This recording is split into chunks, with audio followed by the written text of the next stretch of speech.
En un mundo tan diverso, en un mundo tan disperso como es nuestro mundo, son pocos los temas en los que la mayoría coincide. Pero hay algo en lo que la mayoría coincide. No importa si nos adentramos en el terreno de la filosofía o de la política o incluso de la religión. La perspectiva general que la mayoría comparte es que las pruebas son un castigo, un fastidio, un rival a batir. La mayoría coincide en que las pruebas de la vida son una maldición para la vida, que son una especie de enemigo, que si nos descuidamos ante él, que si nos despistamos ante él, que si nos desviamos sin darnos cuenta con él, antes o después va a acabar con nosotros. En un sentido, esta ha sido la manera de pensar más extendida a lo largo de la historia. Pero la palabra de Dios se dirige a personas que piensan así, a las muchas personas que piensan así, y lo hace para confirmar que esto no es así, que las pruebas no son nuestro enemigo. Por ejemplo, en el libro de Job, nos encontramos con los amigos de Job, quienes insisten una y otra vez a Job que todo lo que está enfrentando Job es un castigo, es una maldición, es el resultado directo de su pecado. Pero la Escritura nos presenta una realidad totalmente distinta. No es un castigo, no es una maldición, no es resultado directo de su pecado eso que Job tiene que enfrentar. Sin duda, las pruebas y el sufrimiento forman parte de la realidad del cristiano, de todo cristiano. Ya lo decía el apóstol Pedro en su primera epístola. Amados, no os sorprendáis por el fuego de la prueba que en medio de vosotros ha venido para probaros. Como si alguna cosa extraña, dice Pedro, os estuviese aconteciendo.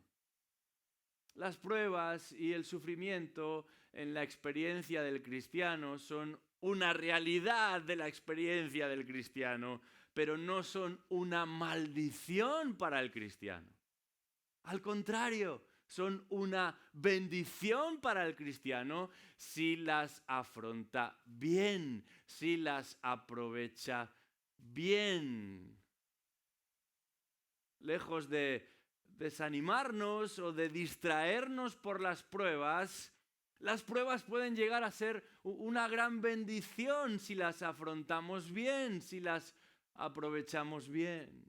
Porque Dios ha ideado precisamente a esas pruebas como un medio para mejorarnos, no para machacarnos. Dios ha previsto las pruebas como una herramienta para potenciarnos, no para perjudicarnos. Dios ha diseñado las pruebas como una oportunidad de obtener consuelo, confianza y crecimiento a pesar de las pruebas, aún en medio de las pruebas. Y de eso, entre otros asuntos, nos va a hablar el libro que con la ayuda del Señor comenzamos a estudiar en la noche de hoy. Os invito a abrir vuestras Biblias a la epístola de Santiago. Santiago capítulo 1. Y es que en este texto de Santiago capítulo 1 se nos presentan 3 razones de por qué las pruebas pueden llegar a ser una bendición para el cristiano.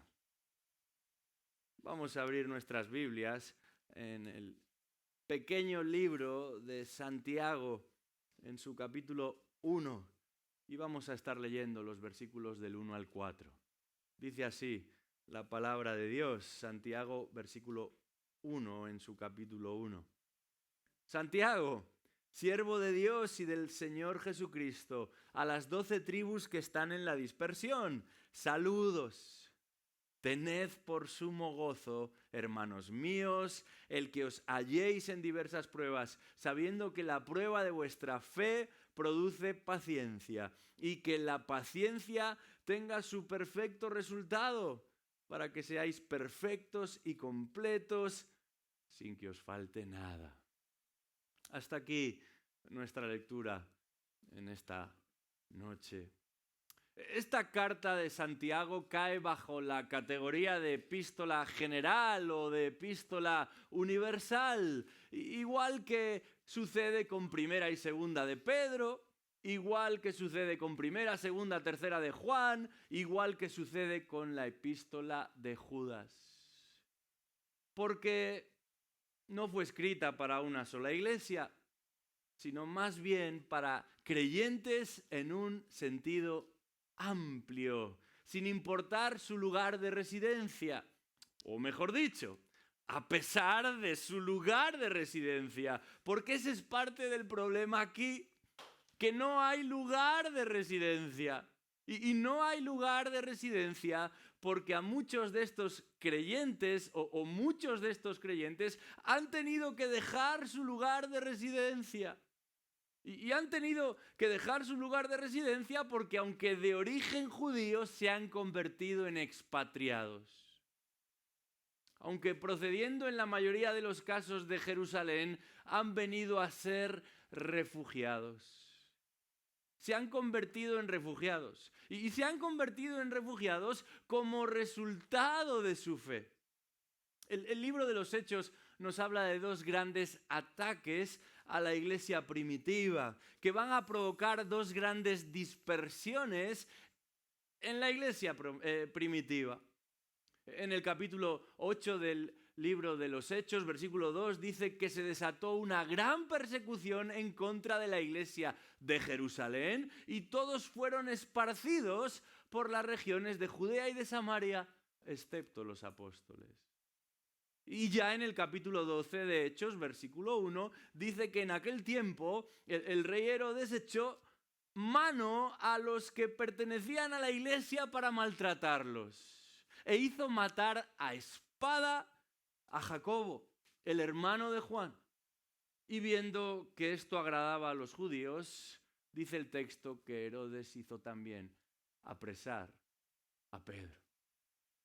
Y es posiblemente entonces cuando Santiago, hermano de Juan, es asesinado y Pedro detenido, que Santiago escribe esta carta. Eso significa que probablemente estamos ante el libro más antiguo del Nuevo Testamento. Tan antiguo que todavía no ha tenido lugar el famoso concilio de Jerusalén, del que nos hablará posteriormente Hechos capítulo 15. En el que Santiago, también conocido como Jacobo, va a tener la última palabra. Porque, como dice Pablo en Gálatas 2:9, Santiago es un pilar de la iglesia en Jerusalén. Era un pilar de la iglesia de Jerusalén en el capítulo 12 de Hechos y seguirá siendo un pilar de la iglesia de Jerusalén hasta su propio martirio un par de décadas más tarde. Santiago es un pilar, es una columna en la iglesia de Jerusalén. Es un pilar, es una columna en la iglesia de Jerusalén, no porque fuera hermano de Jesús, hermano por parte de madre, claro. Porque a pesar de ser hermano de Jesús, hermano por parte de madre, pero hijo de José y de María, dice la Escritura que por mucho tiempo este Santiago rechazaba a Jesús, igual que sus otros hermanos. Juan 7, versículo 5, confirma que ni siquiera sus hermanos creían en Jesús. Y ahí está Santiago, entre esos hermanos que no creían en Jesús. Ese era Santiago, uno que no creía en Jesús. Pero tras la muerte y resurrección de Jesús, vendría a ser, como él mismo indica en el versículo 1 de su carta, un siervo de Dios y del Señor Jesucristo. Así es como se presenta Santiago.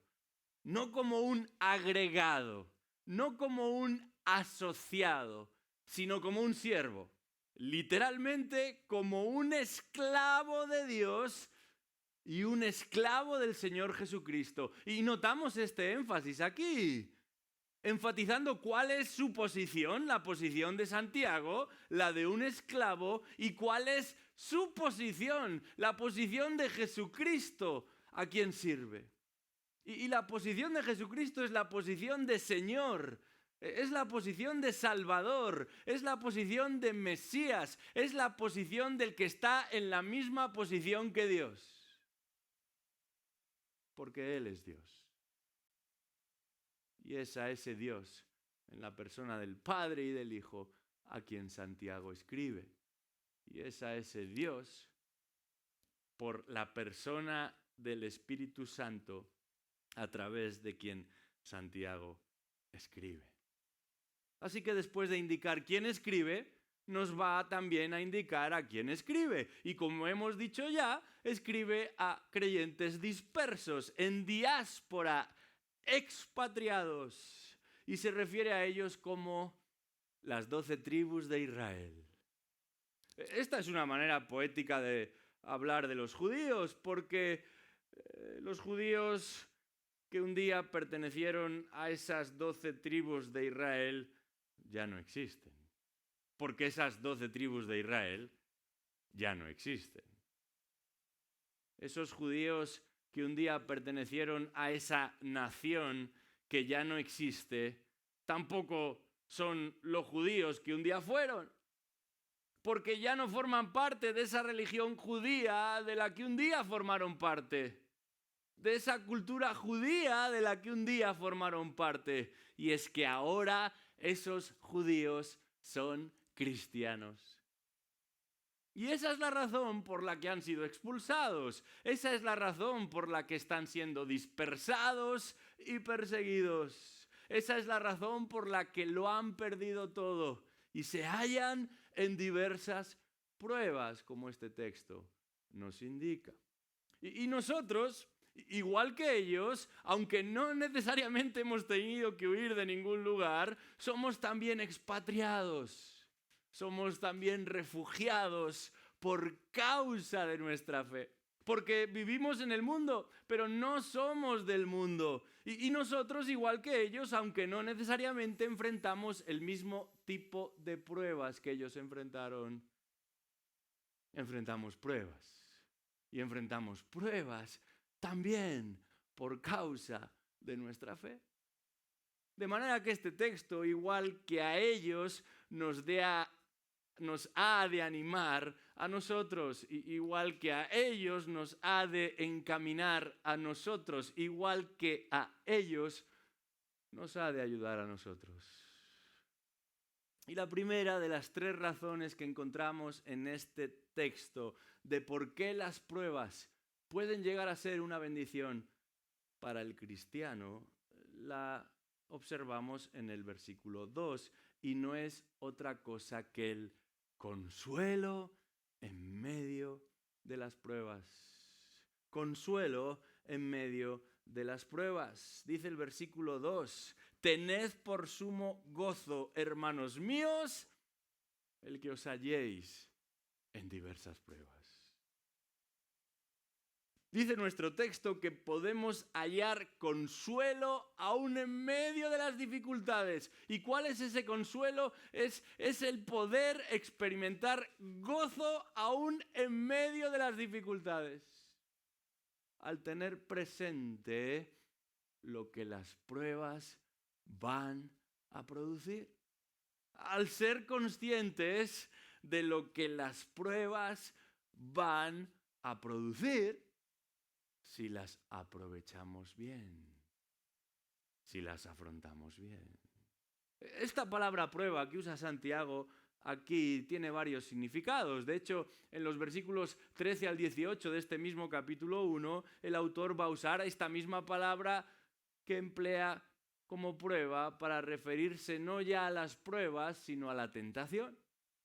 Pero en el versículo 2 de Santiago 1 no se refiere tanto a esa lucha interna que todo creyente experimenta con su viejo hombre, eso que llamamos tentación, sino a esa serie de circunstancias externas que muchas veces dificultan nuestro peregrinar como creyentes en Cristo. A todo aquello que está fuera de nuestro control y que precisamente porque está fuera de nuestro control dificulta nuestro avanzar aquí en la tierra. Y es a eso a lo que Santiago llama pruebas. Es a eso a lo que se refiere Santiago cuando habla de pruebas. Y la idea de este versículo 2 de Santiago 1 es que esas pruebas, esos retos a enfrentar, pueden ser muy distintos, literalmente de muchos colores, de variados tipos. Cada persona va a enfrentar sus propias pruebas. Cada persona aquí está enfrentando sus propias pruebas. Pero todas esas pruebas tienen un denominador común. No son casuales, no son aleatorias. Están diseñadas como un medio para que experimentemos gozo. Y alguno podría pensar, bueno, eso no puede ser. Santiago está fuera de la realidad. Quizás queda muy romántico como parte de un sermón, pero la vida no es así. ¿Cómo que gozo en medio de la prueba? Sin embargo, no sé si has notado que Santiago escribe en este versículo 2 y dice, tened por sumo gozo, hermanos míos. Y es que el autor sabe perfectamente a quiénes se dirige. Él sabe perfectamente que está dirigiéndose a creyentes en Cristo, judíos en origen, pero perseguidos aún por los judíos. Solamente 15 años después de la resurrección de Jesucristo, el cristianismo se ha extendido y se ha extendido mucho, pero no a cualquier precio. Los creyentes estaban siendo acusados falsamente, ajusticiados injustamente, y aún en medio del dolor y de la pérdida, del sufrimiento más extremo que les lleva a huir de sus hogares para poder preservar su vida, es cuando Santiago dice, tened por sumo gozo cuando os halléis en diversas pruebas. Tened por todo el gozo, literalmente, por la mayor porción de gozo cuando os halléis en diversas pruebas. Pero fíjate en esa palabra tener. Es un verbo, es un imperativo, dicho de otra manera. Se trata de un mandato, no es una opción, es una obligación. Santiago está diciendo aquí que el creyente debe considerar como un gozo el atravesar diversas pruebas.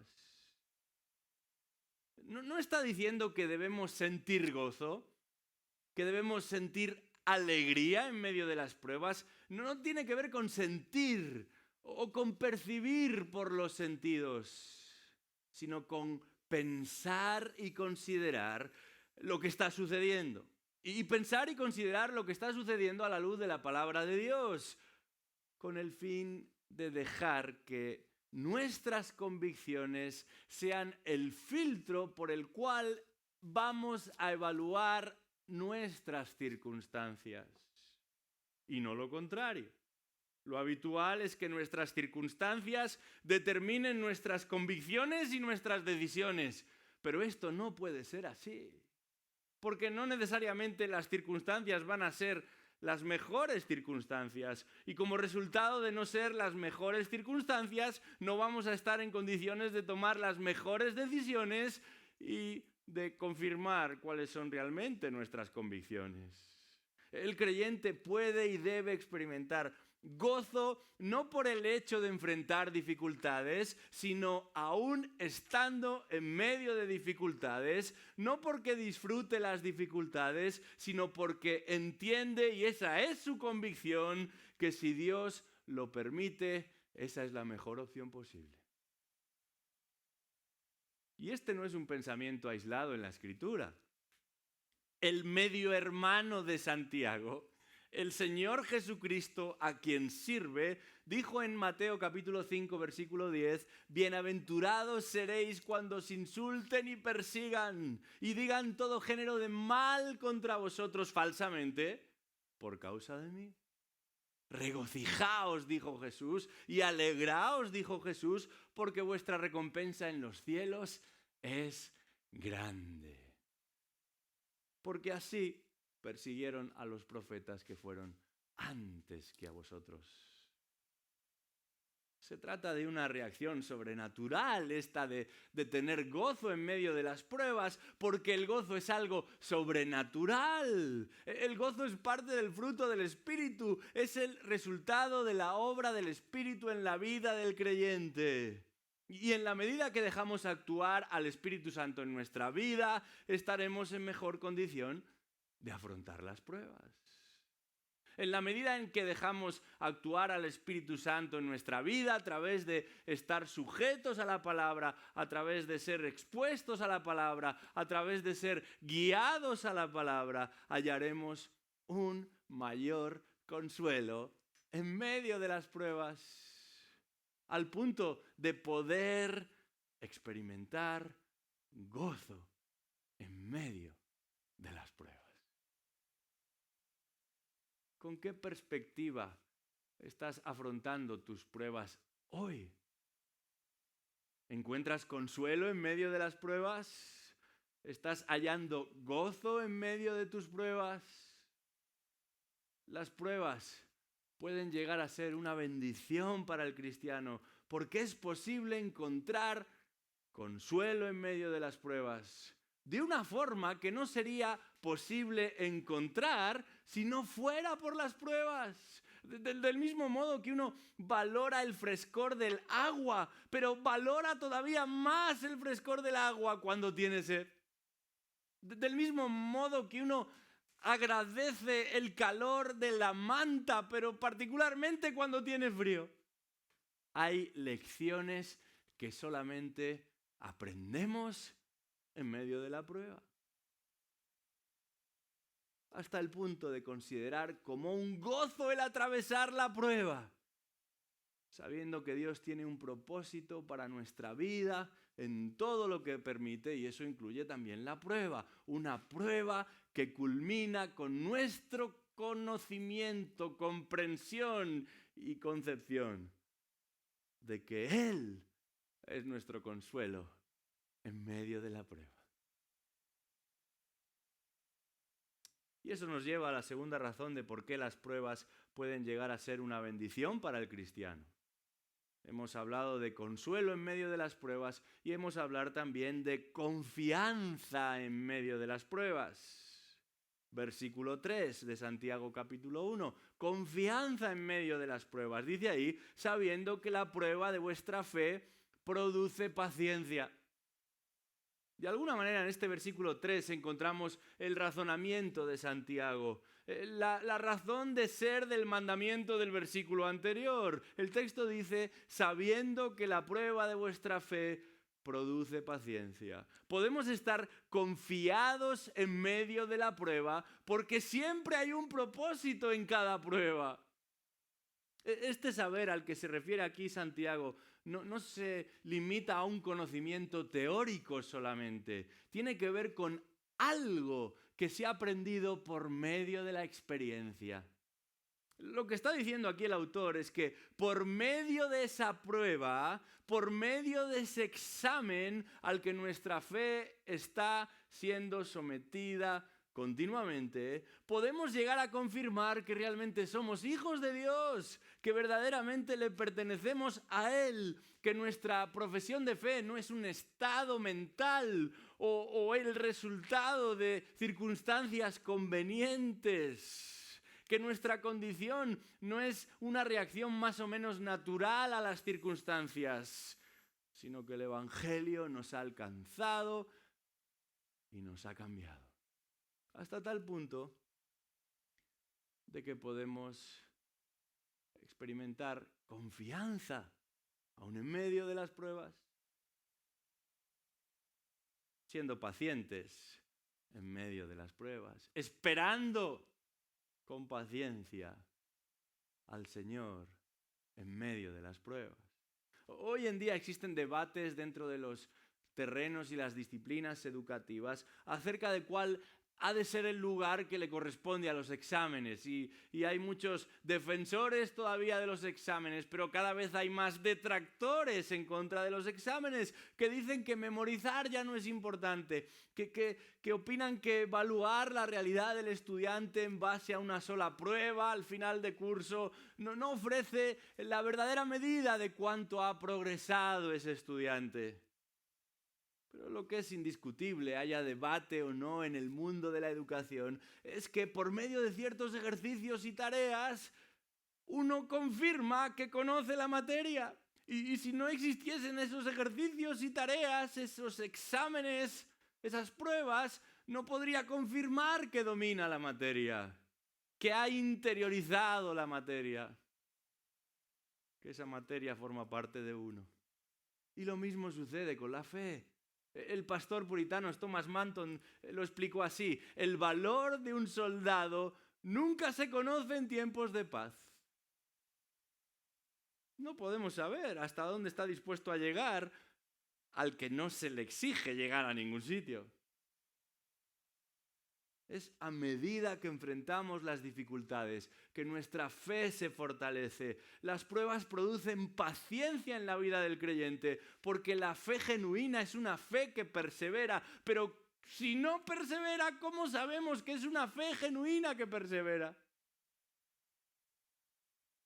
Una de las grandes mentiras del diablo es hacernos pensar que la vida cristiana es sencilla, que no requiere ni de esfuerzos ni de sacrificios, que un creyente verdadero nunca va a pasarlo mal ni a sufrir, sino que lo que le caracteriza es el éxito y la prosperidad y la salud. Pero esto no es lo que enseña la Escritura. De hecho, uno de los principales problemas de la iglesia primitiva a la que Santiago se dirige eran las falsas profesiones. Algunos se dedicaron a confirmar su condición de cristianos, pero ante las distintas situaciones que tuvieron que enfrentar, abandonaron la fe. Y es por eso que el autor una y otra vez a lo largo de esta epístola va a ser muy enfático. Una fe que no persevera, una fe que no redunda en paciencia en medio de las circunstancias, no es una fe genuina. Una fe que no obra está muerta. Pero una vez más, igual que el gozo, esto de experimentar paciencia es un don de Dios. Porque igual que sucede con el gozo, la paciencia es fruto del Espíritu Santo. Es el resultado de la obra del Espíritu Santo, de la presencia del Espíritu Santo, de la influencia del Espíritu Santo en nuestra vida. Y a pesar de todo, aún los creyentes hemos de reconocer que ante las pruebas y dificultades, pruebas grandes, dificultades grandes, pero también pruebas pequeñas y dificultades pequeñas, nuestra tendencia natural no es el ser pacientes, sino el ser impacientes. La impaciencia es la realidad de la mayoría, aún para las pequeñas cosas. Pararse delante de un semáforo, esperar el turno en el médico, guardar la fila en la pescadería. Nos cuesta ser pacientes. No nos gusta ser pacientes, pero hemos de ser pacientes. Las pruebas son una fuente de confianza para el creyente porque nos permiten ejercitar la paciencia que confirma que somos de Él. Nos permiten mantenernos firmes ante las dificultades y confirmar que somos de Él. El Señor ha prometido que habiendo comenzado su obra en nosotros, la perfeccionará el primer día. Al día siguiente. La próxima semana. No, la perfeccionará hasta el día de Jesucristo. Y la paciencia en ese proceso es la demostración de que uno está avanzando hacia la dirección adecuada. Y eso nos lleva a la tercera razón de por qué las pruebas pueden llegar a ser una bendición para el cristiano si las afrontamos bien, si las aprovechamos bien. Y hemos hablado de consuelo en medio de las pruebas, hemos hablado de confianza en medio de las pruebas y terminamos hablando de crecimiento en medio de las pruebas. Versículo 4 de Santiago capítulo 1, crecimiento en medio de las pruebas. Dice ahí el texto, y que la paciencia tenga su perfecto resultado para que seáis perfectos y completos, sin que os falte nada. El objetivo final en la vida del creyente no es el gozo. El propósito definitivo en la vida y para la vida del creyente no es la paciencia, sino el llegar a ser como Él. El venir a ser semejantes a Él. Y este texto confirma que las pruebas van a jugar un papel fundamental para que crezcamos en consuelo y en confianza, pero definitivamente para que crezcamos a imagen de Jesucristo, del que es completo, de que es el entero, del que es perfecto. Santiago no puede ser más enfático cuando dice para que seáis perfectos y cabales, literalmente completos, maduros, sin que os falte cosa alguna. El objetivo de muchas personas hoy es vivir lo máximo posible y hacen todo lo posible para vivir lo máximo posible, pero vivir lo máximo posible sin conflictos, sin sobresaltos, sin interrupciones, sin dificultades. Y las pruebas parece que no ayudan mucho en ese propósito. Por eso evitan el enfrentarse a las pruebas para mantenerse en ese propósito. Sin embargo, la Biblia nos enseña que las pruebas no son algo necesariamente a evitar o algo de lo que debemos escapar, porque dice el libro de Hebreos que Cristo mismo en su humanidad aprendió obediencia por medio de las pruebas. Y si nosotros hemos de llegar a ser como Cristo, aspiramos a venir a ser como Cristo, hemos de aprender obediencia por medio de las pruebas. Dios usa las pruebas para refinarnos, para purificarnos, para perfeccionarnos, porque Dios quiere hacer de sus hijos hombres y mujeres maduras como Cristo lo es. Y va a utilizar cualquier medio, cualquier método para alcanzar ese fin. Y eso incluye también a las pruebas.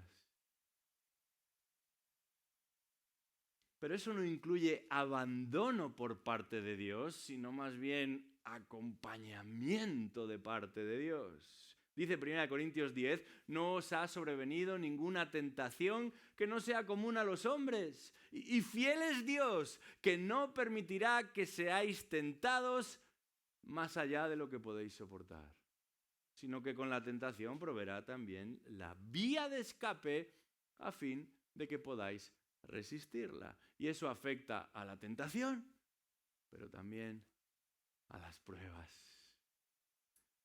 Para el creyente, entonces, las pruebas dejan de ser un lastre, una rémora, un problema, y se convierten en una oportunidad. Por eso sería una temeridad el pretender escapar de la prueba, pero también muy inconsistente el ignorar las pruebas, muy inconsciente el dejarlas pasar o que nos pasen por encima. Cuando uno entiende que las pruebas son un instrumento en manos de Dios, que las pruebas son un medio que nos permite confirmar nuestra pertenencia a Cristo, nuestra participación en Cristo, nuestro crecimiento en Cristo. cuando uno entiende que las pruebas son una herramienta para nuestra santificación, nuestra perspectiva cambia por completo. Ya no las vemos igual, ya no las tememos, sino que las aprovechamos. Porque la promesa de este versículo 4 hace de las pruebas algo realmente digno, algo realmente valioso. Dice ahí, para que seáis perfectos y completos sin que os falte nada. Las pruebas nos recuerdan que este mundo no es el final, pero al mismo tiempo nos permiten progresar y avanzar hasta el punto de vivir y de poder decir en el vivir que no nos falta cosa alguna. Y solamente sabremos que no nos falta cosa alguna, quizás cuando habiéndolo perdido todo, sigamos manteniendo a Cristo. La Biblia cambia nuestra vida, pero también nuestra perspectiva de cómo vivir nuestra vida. Y eso incluye lo que tiene que ver con las pruebas. Que el Señor nos permita aprovechar las pruebas y los recursos que de parte de Dios recibimos al afrontar las pruebas en forma de consuelo, de confianza y de crecimiento. Vamos a orar. Padre nuestro que estás en los cielos, te damos las gracias por la obra que tú haces en nosotros, obra que incluye todo tipo de instrumentos, todo tipo de herramientas, con el fin de que vengamos a ser como tu Hijo, de que nuestro cristianismo sea una realidad vital y no solamente palabras. Te damos las gracias porque en ese proceso tú nos cuidas y nos defiendes. Pero te pedimos que podamos aprovechar bien nuestras pruebas para la gloria de Dios, el buen testimonio del Evangelio y aún el propio beneficio de nuestras almas. Y que todo eso redunde en alabanza a ti. Oramos esto en el nombre de Jesús. Amén.